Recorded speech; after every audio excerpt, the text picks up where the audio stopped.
Yeah, I obviously don't know the details of the incident itself, but minor, I believe, in nature. He just started to feel symptoms post-practice yesterday, so we were unaware at that time. But we disclosed it to our medical team, and they had him evaluated, and now he's in the protocol. Do you know when the incident happened? I think when he left the fan fest at some point on his way home. Do you expect Brad and KP to be available tomorrow? I believe they have KP is questionable right now. He was a partial participant today, so looked good and everything he did.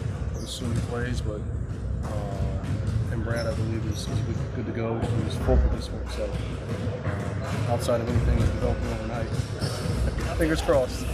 How about Denny?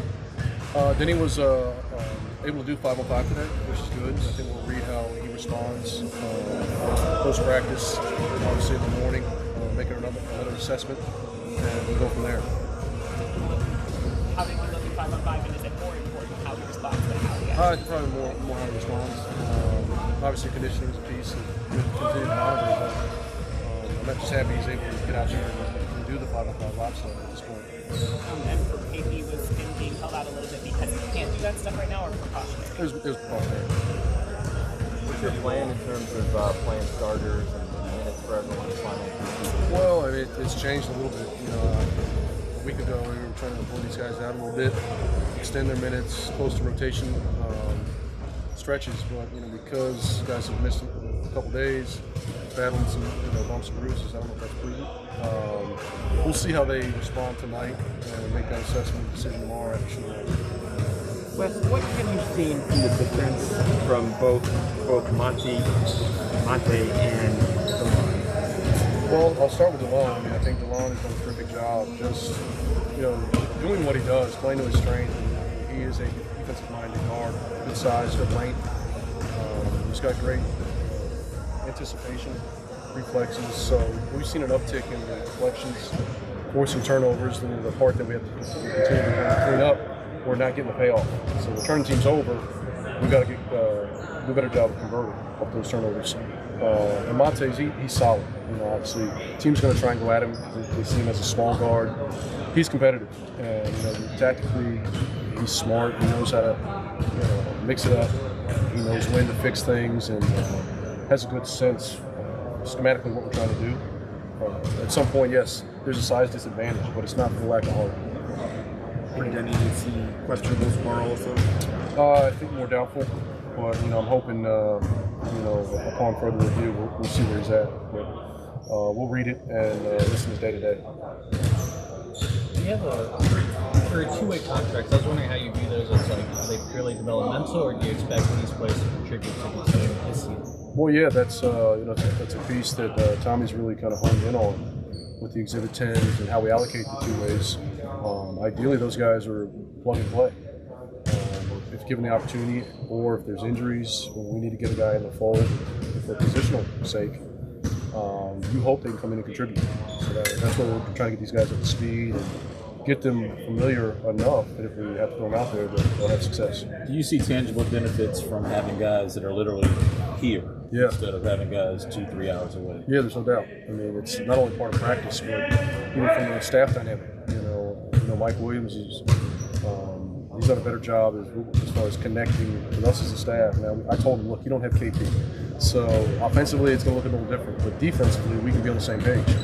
So when we do call a guy up, they should fit seamlessly. There should be no drop off as far as technique, ability to communicate.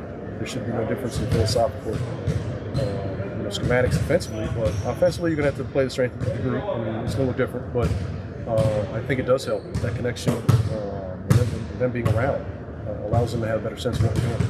What have you seen from Quentin so far? He's another guy. He gets after it defensively. That's kind of his thing. He's competitive as hell. He's going to push the guys around him, push the guys in front of him. He does a terrific job of putting pressure on the rim, and he makes guys work for everything. So I think it's not only helping him, but it helps our guys. I think that you have to play against that every day. It's going to sharpen you up a little bit. So it's like you're doing some work over there with Johnny and Isaiah. Just what was that all about? Just just working on show defense. It's just something, an added layer for mainly our smalls, and just the comfort level of communicating it, the technique, of getting out early, impacting the ball, getting back. It's just not something he's done. And so just the more reps, the better.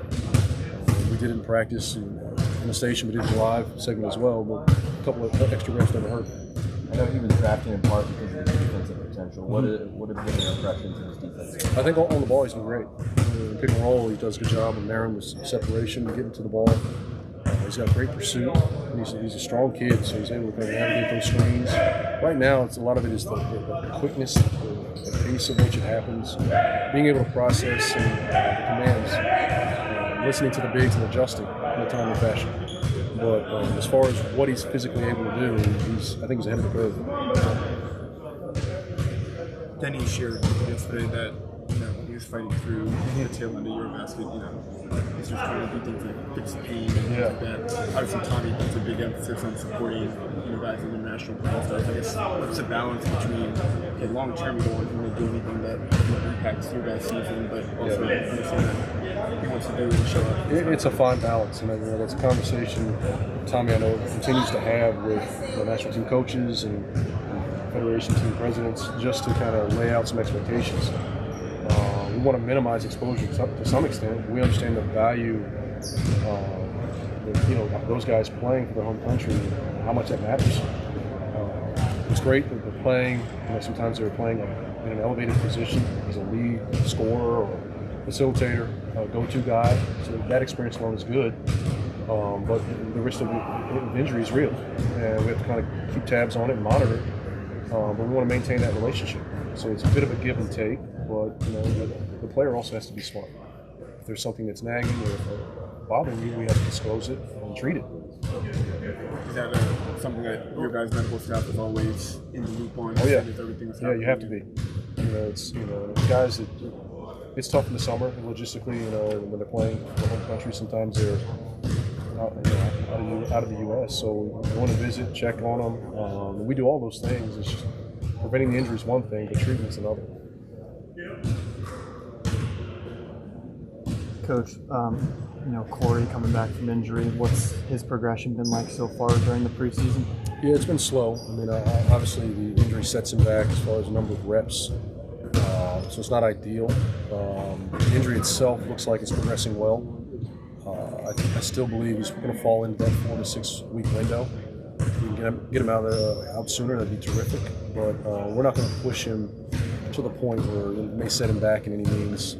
When he's ready, he's ready. And I think Corey he'll bounce back. He knows how to play. He knows his strengths. He knows how his strengths can impact winning. So I think he'll be able to jump back in, and once he gets the necessary reps under his belt, he'll be good to go. Was there any specific grade that was given on his ankle sprain? I'm sure there was. I just don't recall, and I don't want to lie to you.